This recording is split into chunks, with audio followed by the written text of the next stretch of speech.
Hello friends, very good morning. Most important announcement, the course is getting launched on Monday. Monday 25th May launch చేస్తున్నాను my most favourite course Indian economy suitable for group 1 UPSC RBI grade B. UPSC స్టాండర్డ్ని తీసుకుంటాం. UPSC స్టాండర్డ్లో మనం నేర్చుకుంటే group 1 crack చేయొచ్చు, group 2 crack చేయొచ్చు, any exam crack చేయొచ్చు. నేను సిలబస్ వెరిఫికేషన్ చేశాను. సో చాలా వరకు ఆర్బీఐ గ్రేడ్ బీకి అవసరమైన మెజారిటీ ఆల్మోస్ట్ 90% పైగా సిలబస్ దీంట్లో కవర్ అయిపోతుంది. కొంచెం రిమైనింగ్ పోర్షన్ ఏదన్నా ఉన్నా సరే I will try to cover it. So you don't have to worry. People appearing for RBI, SEBI ఇలాంటి ఎగ్జామ్స్ ప్రిపేర్ అయ్యే వాళ్ళు కూడా you can take this course. Economy అనేది బేస్. ఇందులో బేసిక్స్ ఉంటే మీరు ఎటువంటి ఎగ్జామ్ అయినా సరే క్రాక్ చేయగలుగుతారు. మెజారిటీ స్టూడెంట్స్ స్ట్రగుల్ అయ్యేది ఇక్కడే.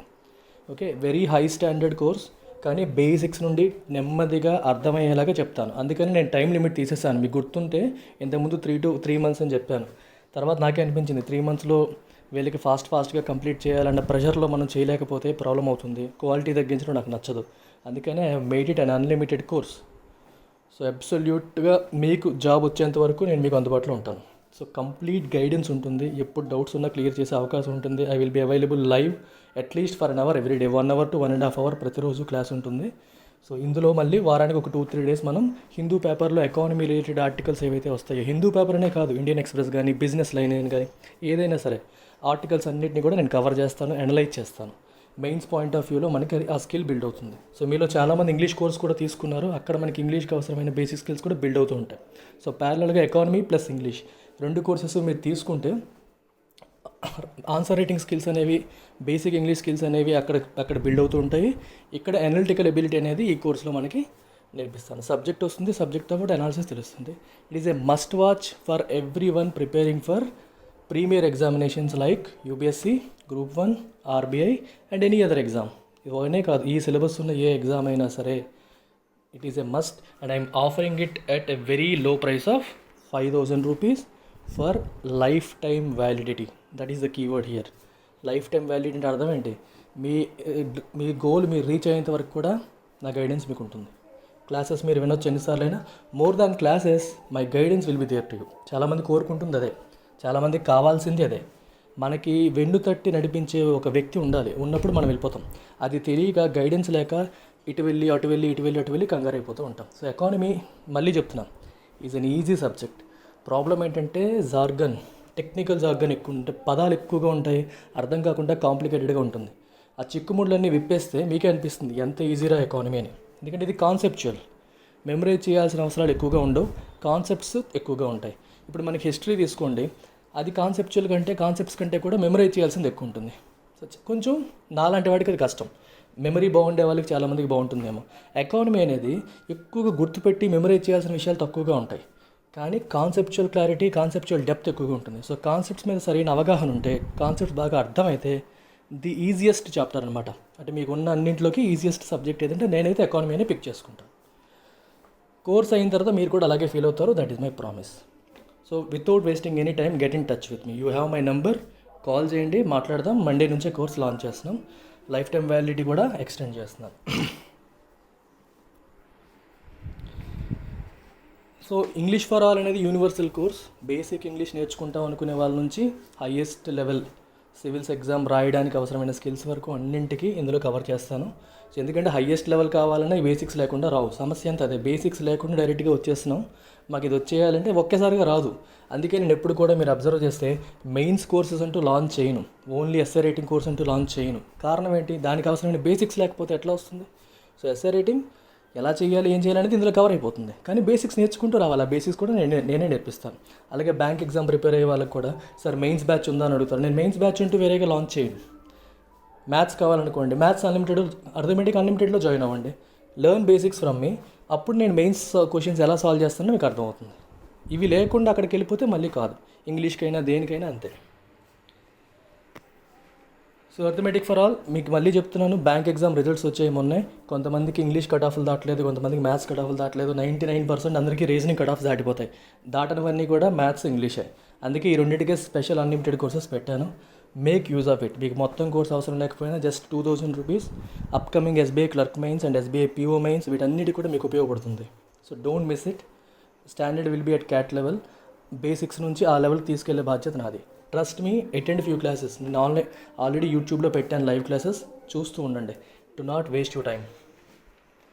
So 3 months courses for beginners, మీకు ఆల్రెడీ చెప్పాను. ఫస్ట్ టైం స్టార్ట్ చేస్తున్న వాళ్ళకి అంత సిలబస్ మీద ఒక అవగాహన రావడానికి, సిలబస్ కంప్లీషన్కి హెల్ప్ అవుతుంది. It will prepare you for prelims. ఈ కోర్సెస్లో మెయిన్స్ అనేది కవర్ అవ్వదు. సో మెయిన్స్కి అవసరమైన బేసిక్స్ బిల్డ్ అయిపోతాయి, కానీ mains level questions whatever మనకి మెయిన్స్ ప్యాటర్న్లో వచ్చే క్వశ్చన్స్ అనేది ఇందులో కవర్ చేయట్లేదు. కానీ it is a wonderful opportunity for beginners. First time రాస్తున్న వాళ్ళు వీళ్ళందరికీ ఇది ఒక మంచి opportunity. Within 3,000 rupees you get access to complete prelims syllabus.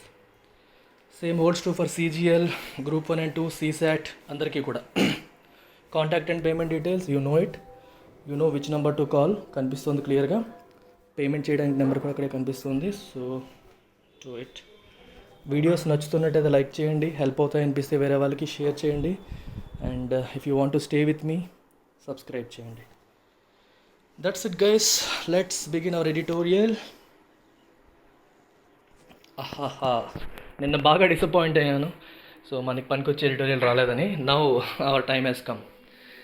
Time after time RBI on RBI repo rate cut. So ఇట్లాంటివి వస్తే మన బెస్ట్ బయటకు వచ్చేస్తుంది అనమాట. Okay, what is the meaning of this? On RBI repo rate cut. Repo rate అంటే అర్థం ఏంటి? బ్యాంక్స్కి మనీ అవసరమైతే, అత్యవసరమైన ఎమర్జెన్సీ ఫండ్స్ అవసరమైనప్పుడు రిజర్వ్ బ్యాంక్ దగ్గర బ్యాంక్స్ అప్పు తీసుకుంటాయి. ఆ అప్పు తీసుకోవడానికి బ్యాంక్స్ రిజర్వ్ బ్యాంక్కి పే చేసే వడ్డీ రేటే రెపో రేట్. సింపుల్ టర్మ్స్లో. టెక్నికల్ డెఫినేషన్ వేరేలా ఉంటుంది, కానీ మీకు అర్థం కావాల్సిన డెఫినేషన్ ఇది. That's it. ఇప్పుడు రెపో రేట్ ఏం చేసింది? రిజర్వ్ బ్యాంక్ 4.4% నుంచి 4%కి తగ్గించింది. సో తగ్గించినప్పుడు ఏమవుతుంది? బ్యాంకులు రిజర్వ్ బ్యాంక్ దగ్గర తీసుకునే అప్పుకి వడ్డీ రేటు తగ్గిపోతుంది. సో బ్యాంకులకి తక్కువ వడ్డీకి డబ్బులు వస్తున్నాయి కాబట్టి బ్యాంకులు ఏం చేస్తాయి? వాళ్ళు వేరే వాళ్ళకి ఇచ్చినప్పుడు కూడా తక్కువ వడ్డీకి ఇస్తాయి, అంతే. సో దాని అర్థం ఏంటి? సో కార్పొరేట్ బారోవర్స్ ఎవరైతే ఉంటారో వాళ్ళకి తక్కువ వడ్డీకి క్యాపిటల్ అందుబాటులోకి వస్తుంది, లోన్స్ అందుబాటులోకి వస్తాయి. ఈ టైంలో తక్కువ వడ్డీకి వస్తే మంచిదే కదా, అది ఆబ్జెక్టివ్ అనమాట. ఆ ఆబ్జెక్టివ్తో ఇలా రెపో రేట్ కట్ చేశారు. The RBI might have played out its hand for now with the latest repo rate cut. Okay, play out అంటే అర్థం ఏంటి? ప్లే అవుట్ అంటే ఎగ్జాస్ట్ అయిపోయాయి. సో ఏం చేయాలో అన్నీ చేసేసింది అని అర్థం. The RBI might have played out its hand for now with the latest repo rate cut అంటే ఇలాంటి సంక్లిష్ట పరిస్థితుల్లో, డిఫికల్ట్ సిచ్యువేషన్లో, క్రైసిస్ సిచ్యువేషన్లో RBI తను చేయాల్సిందంతా చేసేసింది. Okay, might have played out. బహుశా, మైట్ అని వచ్చింది కదా, బహుశా అని పెట్టుకోండి. ఓకే, బహుశా తను చేయాల్సినంత చేసేసినట్టే అని అర్థం అనమాట. ప్లే అవుట్ అంటే ఎగ్జాస్ట్, యూజ్ అప్ అని అర్థం. The RBI has once again stepped up to the plate. చూడండి, ఇడియం ఇది. The RBI has once again stepped up to the plate at the right time with measures that will reduce the cost of capital and ease the financial burden on businesses due to the extended lockdown. చూడండి, ఇక్కడ cost of capital, కొన్ని words మీకు అలవాటు అవ్వాలి. First thing ఏంటంటే RBI has once again stepped up to the plate. Step up to the plate అంటే అర్థం ఏంటంటే respond to a difficult situation. Okay, అంటే ఒక సిచ్యువేషన్ మనకి డిమాండ్ చేస్తుంది రెస్పాన్స్ని, ఆ టైంలో వీళ్ళు రెస్పాండ్ అయ్యారు. Okay, you are responding when the situation demands. Generally difficult situation, economy పరిస్థితి బాగాలేదు, ఆర్థిక వ్యవస్థ కుదేలైపోయింది. ఇలాంటి టైంలో రిజర్వ్ బ్యాంక్ సైలెంట్గా ఉండకుండా నేను ఉన్నాను, నేను చేయాల్సింది నేను చేస్తానని చెప్పి రెస్పాండ్ అయింది. దానికి ఏమన్నారు? Step up to the plate, which means respond to A situation respond to a difficult situation అని చెప్పండి. లేదంటే ఓకే, అవసరం ఉన్నప్పుడు రెస్పాండ్ అవ్వడం, సింపుల్గా చెప్పాలంటే respond when there is a need. Simple. At the right time with measures that will reduce the cost of capital. Cost of capital అంటే అర్థం ఏంటి? క్యాపిటల్ అంటే మూలధనం, కాస్ట్ అంటే అర్థం ఏంటి? ఆ మూలధనాన్ని మనం తెచ్చుకోవడానికి మనకు అయ్యే ఖర్చు. ఖర్చు అంటే వడ్డీ, అలా అర్థం చేసుకోవాలి. ఖర్చు అంటే ఎంత డబ్బులు ఇచ్చి డబ్బులు తెచ్చామని కాదు. ఇప్పుడు ఫర్ ఎగ్జాంపుల్ 10% వడ్డీ రేట్ అనుకోండి, your cost of capital is 10%. అంటే ₹1,00,000 రావడానికి 10% ఇయర్ ఆన్ ఇయర్ నువ్వు ఖర్చు పెట్టాలి. అంటే ₹1,00,000 అప్పుగా పుట్టడానికి మనకి 10% వడ్డీ కట్టాలి అని అర్థం. సో ఆ వడ్డీయే మన కాస్ట్, దాన్నే కాస్ట్ ఆఫ్ క్యాపిటల్ అంటారు. కాస్ట్ ఆఫ్ క్యాపిటల్ అంటే ద ఇంట్రెస్ట్ దట్ యూ, అంటే నీ బడ్డెన్ అనమాట, అలా ఇవ్వడానికి నీకు ఎంత ఖర్చు అవుతుందని. ఇప్పుడు ఫర్ ఎగ్జాంపుల్ చూడండి, ఒక కంపెనీ ఉంది, వాళ్ళు డిబెంచర్ ఇష్యూ చేశారనుకోండి. డిబెంచర్ అంటే అర్థం ఏంటి? వాళ్ళకి డబ్బులు కావాలి, వాళ్ళ దగ్గర లేవు. సో మార్కెట్లో కంపెనీ పేరు మీద ఒక డిబెంచర్ ఇష్యూ చేస్తారు. డిబెంచర్ ఇష్యూ చేస్తే ఏం చేయాలి? దానికి ఎవరైనా సబ్స్క్రైబ్ అయ్యారనుకోండి, ఈ కంపెనీ వాళ్ళకి వడ్డీ కట్టాలి. ఆ వడ్డీ అనేది మార్కెట్ రేట్లు బట్టి చూస్తారు. మన కంపెనీకి అంత పెద్ద పేరు లేదు, బయట వేరే పెద్ద పెద్ద కంపెనీ వాళ్ళ డిబెంచర్స్ కూడా ఉంటాయి, వాళ్ళది మానేసి మంది తీసుకోవాలంటే మన కంపెనీకి అంత పేరు లేదు కాబట్టి మనం ఏం చేయాలి? ఇప్పుడు ఫర్ ఎగ్జాంపుల్ టాటా వాడు 8% ఇంట్రెస్ట్ రేట్తో డిబెంచర్ లాంచ్ చేశారు. ఇప్పుడు ఎల్టీఎక్స్ క్లాసెస్ లాంచ్ చేద్దాం అనుకుంటుంది. ఎల్టీఎక్స్ క్లాస్ అంటే ఎవరికి తెలియదు, కానీ వాళ్ళు మనం గుర్తించాలి అంటే ఏం చేయాలి, 8% కంటే ఎక్కువ ఉండాలి. 8% నేను పెట్టాను అనుకోండి, టాటా వాడు బెటర్ కదా, బెటర్ బ్రాండ్ కూడా అటు వెళ్తారు. సో నేను ఒక 15% పెట్టాను అనుకోండి, ఇతను ఎవడో 15% ఇస్తున్నాడు చూద్దామని చెప్పి వస్తారు. సో నా కాస్ట్ ఆఫ్ క్యాపిటల్ ఏంటి 15%. అందుకే నేను 15% పే చేస్తే కానీ నాకు అప్పు పుట్టట్లేదు. That is my cost of capital. So అలాగే కంపెనీస్ కూడా బ్యాంకుల దగ్గర డబ్బులు తీసుకునేటప్పుడు వడ్డీ కట్టాలి. ఆ వడ్డీయే కాస్ట్ ఆఫ్ క్యాపిటల్. క్యాపిటల్ అంటే అర్థం ఏంటి, మూలధనం. And is the financial burden on businesses due to the extended lockdown extend అవ్వడం వల్ల ఫినాన్షియల్ బర్డెన్ పడింది. ఆ బర్డెన్ నుంచి కొంచెం వాళ్ళకి ఉపశమనం కలిగించడానికి ఇది ఉపయోగపడుతుంది. అందుకని రెపో రేట్ తగ్గించింది. With Fridays rate cut off repo rate cut off 40 basis points. చూడండి, 40 basis point, 1 basis point is equal to 0.01%. 40 basis points అంటే ఎంత, 0.4%. అందుకే 4.4% నుంచి 4%కి వచ్చింది. 40 into 0.1 వేసుకోండి, ఓకే, 0.4. 0.01 అయింది. 40 into 0.01 వేస్తే 0.4 అవుతుంది. సో 0.4%, 4.4% ఉండేది రెపో రేట్, ఇప్పుడు 4%కి తగ్గిపోయింది. The RBI has shaved off 1.15 percentage points from the rate chart in the 58 days since the lockdown began, bringing the repo rate down to 4% and the reverse repo rate to 3.35%. Lockdown first time announce చేసిన తర్వాత ఈ 58 డేస్లో reserve bank almost 1.15% తగ్గించింది repo రేట్ని. అంటే అంతకుముందు ఎంత ఉండేది చూడండి, ఇప్పుడు 4%, ఇంతకుముందు ఎంత ఉండేది 5.15% ఉండేది. 5.15% నుంచి విడతలుగా తగ్గించుకుంటూ చివరికి 4%కి తగ్గించేసింది ఇన్ 58 డేస్. రెపో రేట్ని కూడా 3.35%కి, రివర్స్ రెపో రేట్ని 3.35% తగ్గించింది. What is reverse repo rate? బ్యాంకుల దగ్గర ఎక్సెస్ క్యాష్ ఉందనుకోండి, ఖాళీగా ఉంచుకుంటే ఏంటి ఉపయోగం, లోన్లు ఇవ్వట్లేదు ఎవరికి, అలాగా వాళ్ళ దగ్గర ఉంటే దానివల్ల వాళ్ళకి ఉపయోగం ఏమి ఉండదు. అందుకని వాళ్ళు ఏం చేస్తారు, they can park that excess cash with reserve bank of India. మా దగ్గర ఎక్స్ట్రా క్యాష్ ఉంది, మీ దగ్గర పెట్టుకొని మాకు వడ్డీ ఇవ్వండి అని చెప్పి రిజర్వ్ బ్యాంక్ని అడుగుతాయి.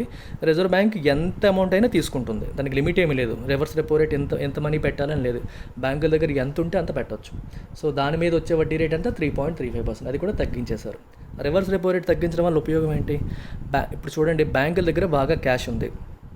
బ్యాంకుల దగ్గర క్యాష్ ఉన్నప్పుడు దే హ్యావ్ 2 ఆప్షన్స్. ఒకటేంటి, రిజర్వ్ బ్యాంక్ దగ్గర పెట్టుకొని వచ్చే వడ్డీ తీసుకోవడం, లేదా కార్పొరేట్ కస్టమర్స్కి ఇచ్చి వాళ్ళ లోన్లు ఇచ్చినప్పుడు లోన్ ద్వారా మనకి ఇంట్రెస్ట్ వస్తుంది, ఈఎంఐస్ వస్తాయి, ఆ ఆదాయాన్ని పొందడం.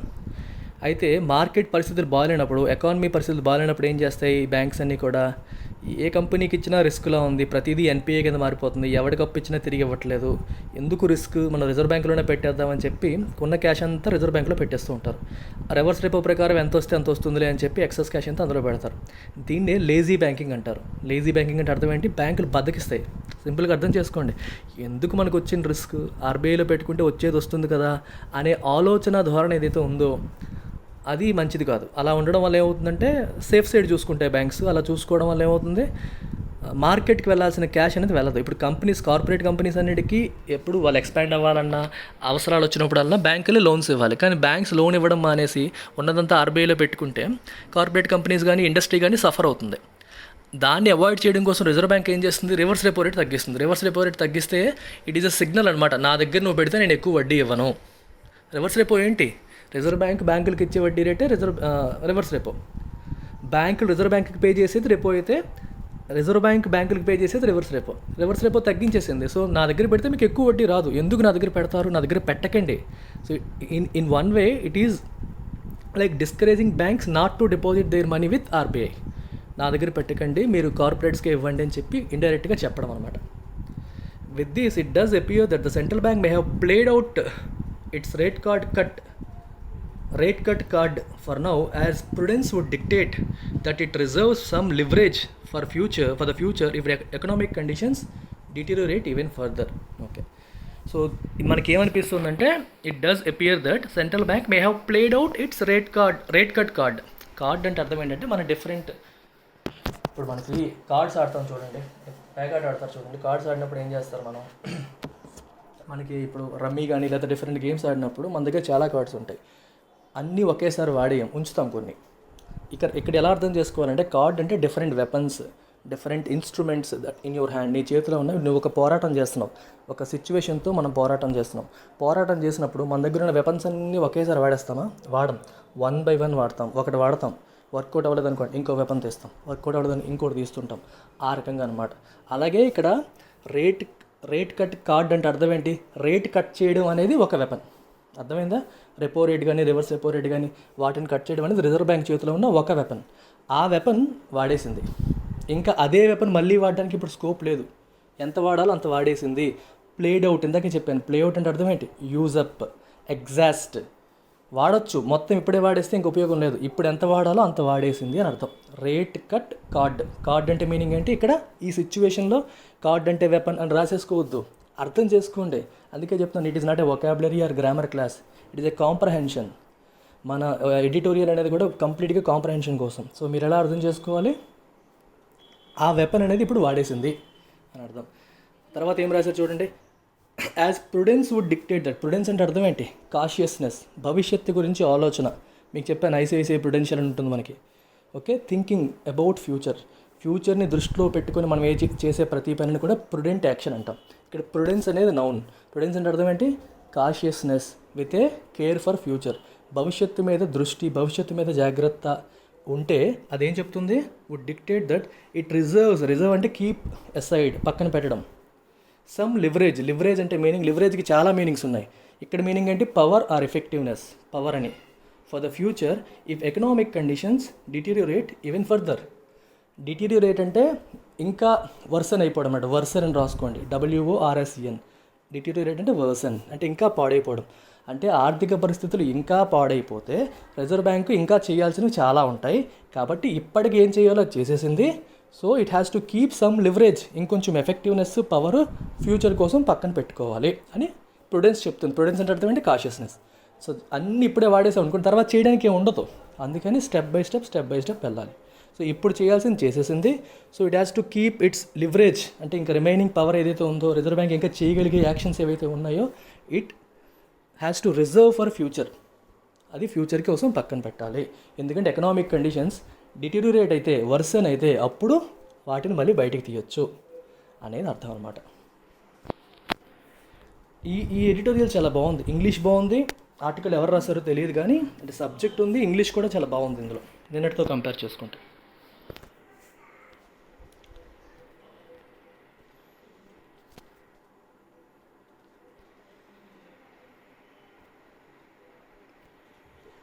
సింపుల్. నేను చదువుతున్నప్పుడు నాకు ఇది ఛాలెంజింగ్ అనిపిస్తే బాగున్నట్టు, ఈజీగా అనిపిస్తే బాగాలేనట్టు, నా వరకు అది. Okay, in fact there are those who believe that the latest cut may be no more than a sentiment boost as economic activity is at its nadir and there are not many investment proposals on the anvil that may benefit from the lower interest rate. So కొంతమంది ఏమనుకుంటున్నారు, there are those who believe that latest cut maybe no more than a sentiment booster. అంటే సెంటిమెంట్ని Boost చేయడానికి ఉపయోగపడుతుంది, సెంటిమెంట్ని improve చేయడానికి ఉపయోగపడుతుంది. కానీ ఈ యాక్షన్ వల్ల పెద్దగా ఒరిగేదేమీ లేదు అని చెప్పి కొంతమంది నమ్ముతున్నారు, కొంతమంది అనుకుంటున్నారు. ఎందుకు? Economic activity is at its nadir అంటే అర్థం ఏంటి? Lowest point. జెనిత్ అంటే హయ్యెస్ట్ పాయింట్. ఓకే, జెనిత్ అంటే highest point, nadir NADIR nadir అంటే lowest point. Economic activity almost stand స్టిల్కి వచ్చేసింది, స్తంభించిపోయి జీరోలో ఉంది. ఇప్పుడు నువ్వు ఎంత తక్కువ వడ్డీకి ఇచ్చినా అసలు ప్రపోజల్సే లేవు, కొత్త బిజినెస్ పెట్టాలన్న ఆలోచన ఎవరికీ లేదు, ఎక్స్పాండ్ చేద్దామన్న ఆలోచన ఎవరికీ లేదు. సో లేనప్పుడు మీరు ఎంత వడ్డీ రేట్లు తగ్గిస్తే ఏంటి ఉపయోగం అనే సెన్స్లో కొంతమంది ఉన్నారు అని కొంతమంది అనుకుంటున్నారు. And there are not many investment proposals on the anvil అంటే in the stage of discussion స్టేజ్లో, ఫార్మేషన్ స్టేజ్లో ఉన్నదాన్ని మనం ఆన్ ది ఎన్విల్ అంటాం. ఓకే, అంటే ఇంకా కంప్లీట్ అవ్వలేదు. అంటే డిస్కషన్ స్టేజ్లో ఏమైనా ఉంటాయి కదా, రేపు పొద్దున్న అవి మనకి ప్రపోజల్స్ వస్తాయి, అప్పులు అడుగుతారని. So not many investment proposals are on the anvil. ఏవి డిస్కషన్ స్టేజ్లో ఎక్కువగా లేవు అంటున్నారు. That may benefit from the lower interest rate cut. అర్థమైందా? సో దీనివల్ల బెనిఫిట్ పొందడానికి పెద్దగా ఇన్వెస్ట్మెంట్ ప్రపోజల్స్ కూడా ఎక్కువగా లేవు అంటున్నారు. Existing borrowers may be the only beneficiaries of the rate cut at this point. కానీ ఎగ్జిస్టింగ్ బారోవర్స్ ఆల్రెడీ ఎవరైతే అప్పులు తీసుకొని ఉన్నారో వాళ్ళకి దీనివల్ల ఉపయోగం ఉండొచ్చు. ఎందుకు ఉపయోగం ఉండొచ్చు కూడా చెప్తాను. రీసెంట్గా లాస్ట్ 1 yearలో రిజర్వ్ బ్యాంక్ చాలా డెసిషన్స్ తీసుకుంది. అందులో ఒకటి ఏంటంటే external bench mark linked interest rates అనమాట. అంటే ఎప్పుడైనా బ్యాంకులు కార్పొరేట్స్కి అప్పులు ఇచ్చినప్పుడు లేదా ఎవరికైనా అప్పులు ఇచ్చినప్పుడు ఫ్లోటింగ్ రేట్స్ ఉంటాయి, ఫిక్స్డ్ రేట్స్ ఉంటాయి. ఫిక్స్డ్ రేట్ అంటే ఒకటే వడ్డీ రేటు, ఎన్నాళ్ళ పీరియడ్ అన్నాళ్ళకి అదే కట్టాలి. కానీ మెజారిటీ కంపెనీస్ కూడా ఎప్పుడు కూడా ఫ్లోటింగ్ ఆప్ట్ చేసుకుంటాయి. ఫ్లోటింగ్ రేట్ ఏంటంటే మారుతూ ఉంటుంది. దేన్ని బట్టి మారుతూ ఉంటుంది ఆలోచించండి. దేన్ని బట్టి మారుతూ ఉంటుంది? దానికి రకరకాల పారామీటర్స్ ఇంతకుముందు ఉండేవి. కానీ లాస్ట్ ఇయర్ తీసుకొచ్చినప్పుడు ఏం చేశారంటే, మీరు ఇంటర్నల్ పారామీటర్స్ ఉండకూడదు. దేన్ని బట్టి మారుతుంది అనేది ఇంటర్నల్ పారామీటర్ కాదు, దేన్ని బట్టి మారుతుంది అనేది ఎక్స్టర్నల్ పారామీటర్ అయి ఉండాలి అంది. ఎక్స్టర్నల్ పారామీటర్ అంటే అర్థం ఏంటి? బ్యాంకులో డిసైడ్ చేయకూడదు. ఫర్ ఎగ్జాంపుల్, బ్యాంకులు అనుకుంటాయి మేము ఇంటర్నల్గా ఒక రేట్ ఫిక్స్ చేస్తాము, X+Y అనుకోండి. X ఏమో మేము ఇంటర్నల్గా ఫిక్స్ చేసిన రేటు, ప్లస్ Y అనేది ఎక్స్ట్రా మీరు పే చేయాల్సింది. ఎప్పుడైనా మేము Xని మారుస్తున్న కొద్దీ X+Y మారిపోతూ ఉంటుంది, Y మరి మారదు. మీకు చిన్న ఎగ్జాంపుల్ చెప్తాను. ABC లిమిటెడ్ అనే బ్యాంక్ ఉంది. XYZ లిమిటెడ్ అనే కంపెనీకి అప్పు ఇచ్చింది అనుకుందాం. సో వాళ్ళు వడ్డీ రేట్ అనుకునేటప్పుడు X+Y ఫార్ములా అనుకున్నారు. అందులో X అనేది వేరియబుల్, Y అనేది ఫిక్స్డ్. Y ఎలా డిసైడ్ చేస్తారు? XYZ కంపెనీ అనేది దాని యొక్క మార్కెట్ క్రెడెన్షియల్స్ ఏంటి, దాని యొక్క ఆర్థిక పరిస్థితి ఏంటి, వీటన్నిటిని అర్థం చేసుకొని ఓకే వీళ్ళకి ఒక 6% స్ప్రెడ్ వేయచ్చు అనుకున్నారు అనుకోండి. Y = 6%, అది ఫిక్స్ అయిపోద్ది, అది మరి మారదు. X ఏంటి? X అనేది ఇంటర్నల్ పారామీటర్, అంటే బ్యాంకులు డిసైడ్ చేసుకుంటాయి time to time. For example ఈ రోజు X 3% అనుకోండి, ఎఫెక్టివ్ వడ్డీ అంతా 3 + 6 9%, XYZ పే చేసేది 9% అనమాట. కొన్నాళ్ళ తర్వాత బ్యాంకులు ఏం చేస్తాయి? RBI రెపో రేట్లు బాగా తగ్గించింది అనుకోండి, అప్పుడు బ్యాంకులు ఏమనుకుంటాయి? Xని తగ్గిద్దాం, ఎందుకంటే మనకు వచ్చింది తగ్గింది కదా, మనకి తక్కువ వడ్డీకి వస్తుంది కాబట్టి మనం Xని కూడా తగ్గిద్దామని 3% కాస్త 2% చేసింది అనుకోండి. XYZకి కట్టాల్సిన వడ్డీ ఎంత? Y కామన్, అది మారదు. Y + 2 అంటే 6 + 2 8%. ఇంతకుముందు 9% కట్టేది, ఇప్పుడు 8% కడుతుంది. ఇంతకుముందు ఇలా ఉండేదన్నమాట. ఆ X అనేది ఇంటర్నల్ బెంచ్ మార్క్, ఆ బ్యాంకే డిసైడ్ చేసేది ఎంత అనేది. లాస్ట్ ఇయర్ ఏం చేశారంటే, ఈ X+Y ఫార్ములాలో Y అనేది కంపెనీని బట్టి డిసైడ్ చేస్తారు. 5%, 6%, 7% అంటే వాళ్ళకున్న రిలేషన్ బట్టి, వాళ్ళకున్న క్రెడిట్ వర్దీనెస్ బట్టి అందరికీ ఒకే వడ్డీకి ఇవ్వరు కదా. నెంబర్ 1 పార్టీకి తక్కువ వడ్డీకి ఇస్తాం, రిస్క్ ఎక్కువ ఉంటే ఎక్కువ వడ్డీకి ఇస్తాం, అది కామన్. అది మన ఊర్లలో వడ్డీ వ్యాపారం చేసే వాళ్ళు కూడా అదే చేస్తారు. Same thing for banks. అయితే ఈ X పార్ట్ ఏం చేసిందంటే, రిజర్వ్ బ్యాంక్ మీరు ఇంటర్నల్గా డిసైడ్ చేయొద్దు, link it to N external bench mark. అంటే ఎక్స్టర్నల్ అంటే అర్థం ఏంటి? మీరు డిసైడ్ చేసేది అయ్యి ఉండకూడదు, అది గవర్నమెంట్ డిసైడ్ చేసేది అయ్యి ఉండాలి, లేదా రిజర్వ్ బ్యాంక్ డిసైడ్ చేసేది అయ్యి ఉండాలి. దానికి ఇచ్చిన ఆప్షన్స్ ఏంటి? ఒకటి రెపో రేట్, మీరు రెపో రేట్తో లింక్ చేసేయచ్చు. అంటే వడ్డీ ఎలా ఉంటుంది? రెపో రేట్ ప్లస్ Y అనేది మీరు ఫిక్స్ చేసుకోండి. రెపో రేట్ మారినప్పుడల్లా రెపో రేట్ ప్లస్ Y అనేది మారిపోతూ ఉంటుంది. లేదా treasury bond yield. Treasury bond అంటే గవర్నమెంట్ ఇష్యూ చేస్తుంది చూడండి బాండ్స్, ట్రెజరీ బాండ్స్ అంటాం వాటిని. ట్రెజరీ బిల్ అంటారు. ట్రెజరీ బిల్ అంటే మీకు <1 year తక్కువ పీరియడ్కి, దానిపైన 6% 5% వడ్డీ రేట్లు ఉంటాయి, అవి మారుతూ ఉంటాయి. అది మారుతున్నప్పుడల్లా మారచ్చు. అంటే దాంట్లో లింక్ చేసుకోండి, లేదా రెపో రేట్ అంటే లింక్ చేసుకోండి. ట్రెజరీ బిల్ పక్కన పెట్టండి, రెపో రేట్కి లింక్ చేశారనుకోండి, రెపో రేట్ 5.15% ఉన్నప్పుడు Y ఏమో 6% అనుకోండి, 5.15 + 6 ఎంత అయింది? 11.15 కట్టేవాళ్ళు. ఇప్పుడు రెపో రేట్ తగ్గినప్పుడల్లా వడ్డీ రేట్ తగ్గిపోతూ ఉంటుంది. ఇప్పుడు ఎంత అయింది? 4% అయిపోయింది. 4 + 6 ఎంత? 10%. అంటే ఇంతకుముందు 11.15% కట్టేది కంపెనీ, ఇప్పుడు ఓన్లీ 10% కడితే చాలు. ఎందుకంటే రెపో రేట్ తగ్గుతూ వచ్చింది. వాళ్ళు కట్టాల్సిన వడ్డీ అనేది దీంతో లింక్ అయిపోయింది కాబట్టి. అర్థమైందా? This is how we need to think. ఇది రిజర్వ్ బ్యాంక్ లాస్ట్ 1 yearలో తీసుకొచ్చిన చేంజ్ అనమాట. అందుకే ఎగ్జిస్టింగ్ బారోవర్స్ ఎవరైతే ఉన్నారో వాళ్ళందరూ బెనిఫిట్ పొందుతారు. ఎందుకు? రెపో రేట్ తగ్గుతుంది కాబట్టి. SBI first time repo linked వీటిని తీసుకొచ్చిందనమాట. తర్వాత మిగిలిన బ్యాంక్స్ కూడా మెల్లమెల్లగా ఫాలో అవ్వడం మొదలయ్యాయి. That said the RBI deserves a pat on the back. Pat on the back అంటే అర్థం ఏంటి? మనం భుజం మీద ఎవరినైనా ఇలా అంటాం, ఎప్పుడు అంటాం? బాగా చేసావురా అంటే ఏంటంటాం? భుజం మీద ఒకసారి ఇలాగ చిన్న ప్యాట్, చిన్న చేతితో ఇలా అంటాం. So Pat on the back అంటే అర్థం ఏంటి? ఎప్రిషియేషన్, ప్రైజ్ అనమాట, ప్రశంస. For listening to feedback over some of it's moves initiated earlier during the lockdown సమయంలో ఇనిషియేట్ చేసిన సమ్ ఆఫ్ ఇట్స్ మూవ్స్ అంటే యాక్షన్స్. ఆ యాక్షన్స్కి సంబంధించిన ఫీడ్బ్యాక్ అది వింటోంది. ఇంతకుముందు ఏవైతే యాక్షన్స్ తీసుకుందో, మార్కెట్ ఎలా రెస్పాండ్ అవుతుంది, దానివల్ల పాజిటివ్స్ అవుతున్నాయి, నెగిటివ్స్ అవుతున్నాయి అనేది రిజర్వ్ బ్యాంక్ ఖాళీగా కూర్చోట్లా, వింటోంది. అలా వింటోంది కాబట్టే మనం we can give them a pat on their back, appreciate చేయొచ్చు ఉంటుంది. Thus the extension of repayment moratorium on loans is a welcome measure. లోన్స్కి యాక్చువల్గా మారటోరియం ఇచ్చారు 3 months, కానీ మార్కెట్లో అర్థమైపోయింది 3 months కూడా సరిపోదు, ఇంకా ఎక్స్టెండ్ చేయాలని. అందుకని ఇప్పుడు ఏం చేసింది, ఇంకో 3 months ఎక్స్టెండ్ చేసింది. మారటోరియం అంటే అర్థం ఏంటి? మారటోరియం అంటే ఫర్ ఎగ్జాంపుల్ ఒక ఏబీసీ బ్యాంక్ ఉంది, మళ్ళీ XYZ కంపెనీ ఉంది. ఏబీసీ బ్యాంక్ దగ్గర XYZ కంపెనీ అప్పు తీసుకుంది. అయితే కొన్ని అనివార్య పరిస్థితుల వల్ల XYZ company ABC bank request చేస్తుంది, సార్ మా దగ్గర కొన్నాళ్ళు పరిస్థితి బాగాలేదు, ఒక 6 నెలల పాటు మేము మీకు డబ్బులు ఇచ్చుకోలేము, మీరు మమ్మల్ని ఎన్పిఏ కింద కన్సిడర్ చేయకండి, మాకు మారటోరియం ఇవ్వండి. మారటోరియం అనేది ఎగ్గొట్టడం కాదు, అఫీషియల్గా తీసుకునే పర్మిషన్, అఫీషియల్గా ఇచ్చే పర్మిషన్ లేదా తీసుకునే permission, right? And official approval are relief from financial obligation. మనం కట్టాల్సిన మనీ నుంచి కొన్నాళ్ళ పాటు మనకి రిలీఫ్ వస్తుందన్నమాట. అది అఫీషియల్గా ఇచ్చేదాన్ని మనం మారటోరియం అంటాం. ఈసారి ఏంటంటే ఎవరు అడగకుండానే రిజర్వ్ బ్యాంకే చెప్పింది. రిజర్వ్ బ్యాంక్ ఏం చేసింది, 3 నెలల పాటు మీరు మారటోరియం మీ కస్టమర్స్కి ఇవ్వండి అని చెప్పి బ్యాంక్స్కి చెప్పింది. సో బ్యాంక్స్ ఏం చేసి వాళ్ళ కస్టమర్స్కి అది ఎక్స్టెండ్ చేసాయి.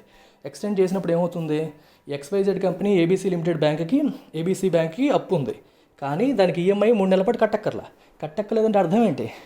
పూర్తిగా వేవ్ ఆఫ్ చేస్తారనే కాదు, వడ్డీ పడతానా కాదు, వడ్డీ కూడా పడుతుంది, కానీ ప్రజెంట్ మీ చేతిలో డబ్బులు లేవు, మీరు కట్టకపోయినా మిమ్మల్ని ఎన్పిఏ కింద కేటగరైజ్ చెయ్యం, అంటే మీది మొండి బకాయి అని చెప్పి మిమ్మల్ని మా రికార్డ్స్లో నెగిటివ్గా అనుకోము, మీరు తర్వాత కట్టండి పర్లేదు, కానీ ఈ వడ్డీ కూడా కలిపి కట్టాలి, ఊరికే ఫ్రీ కాదు అది. ఇప్పుడు ఈ 3 నెలల పాటు మీరు కట్టినందుకు దాని మీద వడ్డీ పడిపోతుంటుంది, ఆ వడ్డీ కూడా కలిపి మీరు తర్వాత కట్టొచ్చు అనే ఆప్షన్ ఇచ్చారు అన్నమాట. 3 నెలలకు ఇచ్చారు, ఇప్పుడు అది ఇంకో 3 నెలలు ఎక్స్టెండ్ చేశారు. అర్థమైందా? ఇంకో 3 నెలలు దాన్ని ఎక్స్టెండ్ చేయడం జరిగింది. సో ప్రజలకి అవసరమైన అర్థమైంది రిజర్వ్ బ్యాంక్, అందుకే ఇంకో 3 నెలలు ఎక్స్టెండ్ చేశారన్నమాట. A large proportion of commercial borrowers have availed themselves of the moratorium, but retail borrowers have not taken to it in a big way. Commercial borrowers అంటే కార్పొరేట్స్ అన్నీ కూడా ఆ మారటోరియంని బాగా వాడుకున్నాయి లాస్ట్ టైం, కానీ రిటైల్ కస్టమర్స్ ఎక్కువగా దాన్ని వాడుకోలేదు. Yet going forward there may be more opting for it, given that the extended lockdown has left many a business in a shambles and salaries have either not been paid or are being disbursed with delays. అర్థమైందా? Going forward రానున్న రోజుల్లో there may be more opting for it, ఇంకా చాలామంది దాన్ని opt చేసుకోవచ్చు. దేన్ని? మారటోరియంని. అంటే ఇప్పుడు ఏమంటారంటే రిటైల్ బారోవర్స్ అంటే మాలాంటి వాళ్ళు ఎక్కువ మంది దాన్ని ఆప్ట్ చేసుకోలేదు అన్నారు. అంటే అప్పటికి డబ్బులు ఉన్నాయి కాబట్టి ఆప్ట్ చేసుకోలేదు, కానీ ఇప్పుడు ఆప్ట్ చేసుకోవచ్చు. ఎందుకంటే ఈ లాక్డౌన్ ఎక్స్టెండ్ అవ్వడం వల్ల ఏమైంది, has left many a business అంటే మెనీ బిజినెసెస్ అని అర్థం. మెనీ బిజినెసెస్ అనొచ్చు, లేదా మెనీ ఏ బిజినెస్ అన్నా కూడా అది ప్లూరల్ కింద వస్తుంది. Many a business in a shambles అంటే కంప్లీట్లీ డెస్ట్రాయిడ్ అని అర్థం. కంప్లీట్గా డెస్ట్రాయ్ అయిపోయింది, అన్ని బిజినెస్లు నాశనం అయిపోయాయి ఎక్స్టెండెడ్ లాక్డౌన్ వల్ల. And salaries have either not been paid, salaries అనేవి పే చేయబడలేదు, or being disbursed with delays, లేదా లేట్గా పే చేస్తున్నారు. అర్థమైందా? సో శాలరీస్ ఎయిదర్ పే చేయట్లేదు లేక లేట్గా పే చేస్తున్నారు. అందువల్ల రిటైల్ కస్టమర్స్ కూడా మనీ సిచ్యువేషన్ టైట్ అయిపోతుంది. మనీ సిచ్యువేషన్ టైట్ అవుతుంది కాబట్టి వాళ్ళు కూడా మారటోరియంని ఆప్ట్ చేసుకోవచ్చు అని చెప్తున్నారు అన్నమాట అక్కడ. దీంతో మనకి ఫస్ట్ పారాగ్రాఫ్ అయిపోయింది.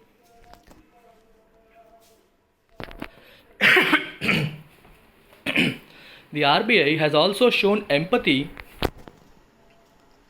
by allowing accumulated interest on working capital loans to be converted into a term loan repayable by the end of this fiscal year. అంటే మనకి ఎక్కడ స్టార్ట్ అవుతుంది, 1st April నుంచి 31st March వరకు. ఓకే, ఇంతకు last time ఏం చేశారంటే మనకి కార్పొరేట్ లోన్స్కి రిటైల్ లోన్స్కి మారటోరియం ఎలా ఇచ్చారో, బిజినెసెస్ వర్కింగ్ క్యాపిటల్ లోన్స్ తీసుకుంటాయి. వర్కింగ్ క్యాపిటల్ అంటే అర్థం ఏంటి, రోజువారీ నిర్వహణ కోసం వాళ్ళకి ఓవర్ డ్రాఫ్ట్లని ఇలాంటి మన కరెంట్ అకౌంట్స్లో ఓవర్ డ్రాఫ్ట్ లిమిట్ ఉంటుంది. అంటే మీకు అకౌంట్లో ఉన్నదానికంటే ఎక్స్ట్రా డబ్బులు బ్యాంక్ దగ్గర తీసుకొని వాడచ్చు. ఆ ఎక్స్ట్రా డబ్బుల్ని వర్కింగ్ క్యాపిటల్ లోన్ అంటారు. వర్కింగ్ క్యాపిటల్ లోన్కి ఏం చేస్తారంటే ఏ రోజుకి రోజు వడ్డీ పడిపోతుంది, డైలీ వడ్డీ పడిపోతుంటుంది. అంటే దానికి ఈఎంఐలు ఉండవు, వడ్డీ అక్యూములేట్ అవుతుంది, ఒకేసారి కట్టేస్తూ ఉండాలి. ఇంత వడ్డీ అయింది మీరు కట్టాలంటారు, కట్టేస్తూ ఉంటారు అన్నమాట.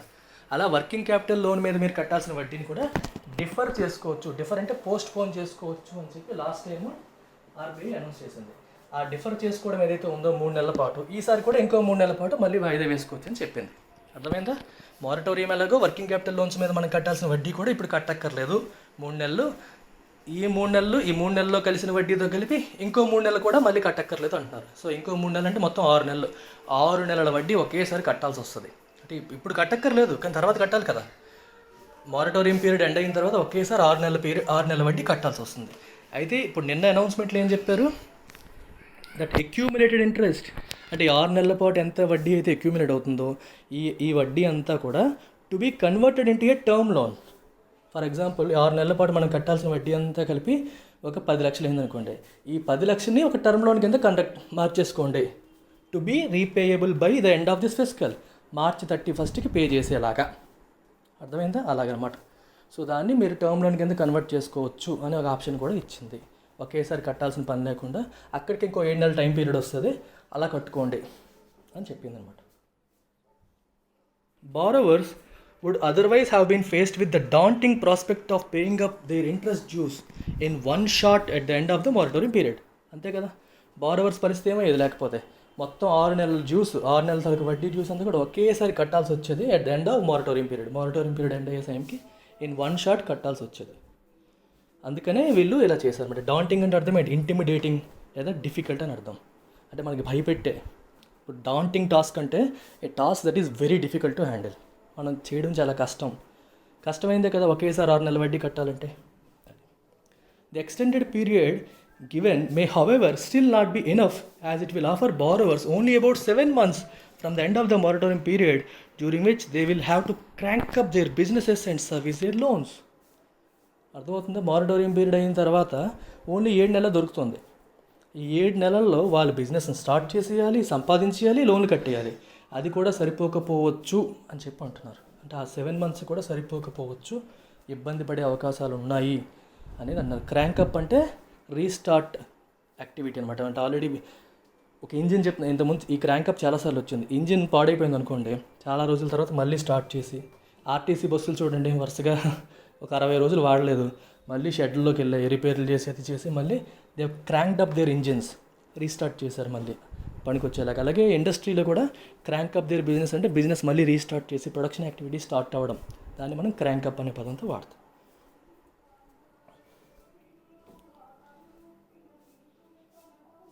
They will crank up their businesses and service their లోన్స్ని మళ్ళీ సర్వీస్ చేయాల్సి వస్తుంది.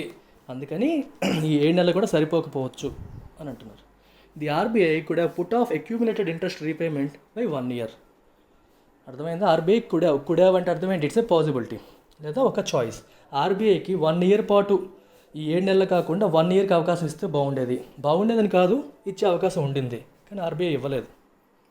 It might well find it self in a situation where it is forced to offer another extension in next few months. Okay, ఇంకా next few months తర్వాత situation చూసుకొని అప్పటికి వీళ్ళు కట్టే పరిస్థితి లేదనుకో, అప్పుడు ఖచ్చితంగా ఎక్స్టెండ్ చేస్తారు. ఇప్పుడే చేసుండే ఛాన్స్ వాళ్ళకు ఉండింది, కానీ వాళ్ళు చేయలేదు, కానీ చేయాల్సి రావచ్చు నెక్స్ట్ ఫ్యూ మంత్స్లో. ఎందుకంటే అప్పటికి బిజినెసెస్ పరిస్థితి బాగాలేకపోతే 7 నెలల్లో మేము కట్టలేమేంటి అన్నారనుకోండి, ఓకే 1 year పాటు ఎక్స్టెండ్ చేసే అవకాశం ఉంటుంది. ఇదంతా దేని గురించి మాట్లాడుతున్నాను, వర్కింగ్ క్యాపిటల్ లోన్ మీద అక్యూములేట్ అవుతున్న ఇంట్రెస్ట్. మామూలుగా వర్కింగ్ క్యాపిటల్ లోన్ మీద ఎప్పుడు ఇంట్రెస్ట్ అప్పుడే కట్టాలి, కానీ ఆర్బీఐ అవకాశం ఇచ్చింది, డిఫర్ చేసుకోవచ్చు, ఇంట్రెస్ట్ పేమెంట్ తర్వాత చేసుకోవచ్చు అని అవకాశం ఇచ్చింది. తర్వాత చేసుకోవచ్చు అంది కాబట్టి ఈ 3 నెలల పాటు కట్టాల్సింది కట్టకుండా ఆపేసుకున్నారు చాలామంది. అలాగే ఇప్పుడు ఇంకో 3 నెలల పాటు ఎక్స్టెన్షన్ ఇచ్చింది. సో ఇంకో 3 నెలలు కూడా కొంతమంది ఆపేస్తారు. మొత్తం 6 నెలల వడ్డీ మనం కట్టాల్సింది మారటోరియం పీరియడ్ అవ్వగానే ఒకేసారి కట్టాల్సి వస్తుంది. కానీ ఇప్పుడేముంటుంది, ఆ అక్యూమిలేటెడ్ ఫర్ ఎగ్జాంపుల్ 10 లక్షలు అక్యూమిలేట్ అయితే 10 లక్షలను ఒకేసారి కట్టకుండా దాని ఒక లోన్ అనుకోండి, మళ్ళీ అది ఒక కొత్త లోన్ అనుకోండి, టర్మ్ లోన్ అనుకోండి, 7 months లోన్ అనుకోండి, ఫైనాన్షియల్ ఇయర్ ఎండింగ్లో అది కట్టండి మొత్తం ఇంక్లూడింగ్ వడ్డీ మీద మళ్ళీ వడ్డీ కలిపి ఫైనాన్షియల్ ఇయర్ ఎండింగ్లో కట్టే అవకాశాన్ని కల్పించింది రిజర్వ్ బ్యాంక్. అయితే ఆ 7 నెలలు కూడా సరిపోవచ్చు, ఇంకా ఎక్స్టెండ్ చేయాల్సి రావచ్చు అనేది ఇక్కడ వాదన. The increase in group exposure limit for banks to 30% from 25% will help large corporate borrowers who may find themselves handicapped in raising funds from the markets. Now, దీని అర్థం ఏంటంటే, ఇప్పుడు పెద్ద గ్రూప్ కంపెనీస్ ఉంటాయి, for example Reliance group of companies, Tata group of companies, లేదా చిన్న any group of companies. వాటికి ఏం చేస్తారంటే, ఇప్పుడు ఒక బ్యాంకు ఒక గ్రూప్ ఆఫ్ కంపెనీస్కి మొత్తం ఉన్న లోన్స్ అన్నీ వాళ్ళకి ఇచ్చేయకూడదు, అంతా ఓవర్ ఎక్స్పోజర్ అయిపోతుంది. ఉన్నదంతా ఒకే కంపెనీకి ఇచ్చేస్తే ఆ కంపెనీ ఎత్తేస్తే బ్యాంక్ పరిస్థితి ఏంటి? అందుకని నామ్స్ ఉంటాయి రిజర్వ్ బ్యాంక్కి. సో బ్యాంకులకి రిజర్వ్ బ్యాంక్ నామ్స్ ఉంటాయి. రిజర్వ్ బ్యాంక్ ఏం చేసిందంటే ఆ లిమిట్ని 25% నుంచి 30% పెంచింది. అంటే ఇంతకుముందు 25% మించి ఒకే గ్రూప్కి ఇవ్వకూడదు అని చెప్పి రూల్స్ ఉండేవి.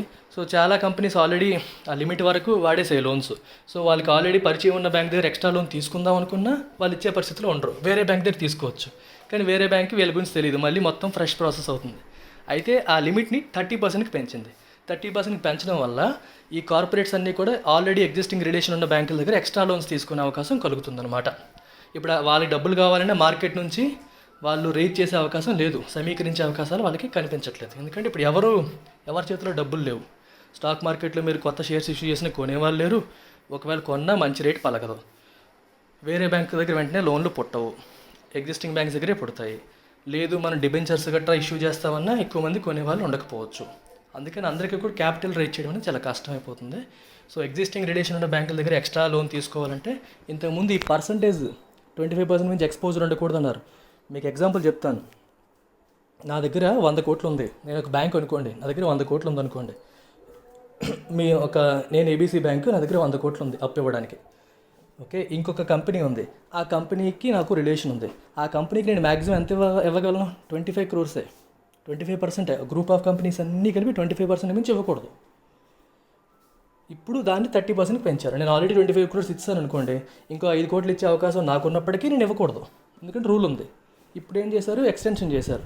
కాబట్టి ఎక్స్ట్రా నేను ఇంకొంచెం ఇచ్చే అవకాశం నాకు కలిగింది, ఆ కంపెనీకి కూడా నా దగ్గర బెనిఫిట్ పొందే అవకాశం కలిగింది. సింపుల్ ఎగ్జాంపుల్తో మీకు చెప్పాను. హ్యాండిక్యాప్డ్ అంటే అర్థం ఏంటి? హ్యాండిక్యాప్డ్ అంటే మొన్న చెప్పాను, హ్యాండిక్యాప్ అనేది ఒక హిండ్రెన్స్, ఇంపెడిమెంట్, ఒక అడ్డంకి అనమాట. అది లేకపోవడం వల్ల వాళ్ళు సఫర్ అవుతున్నాయి.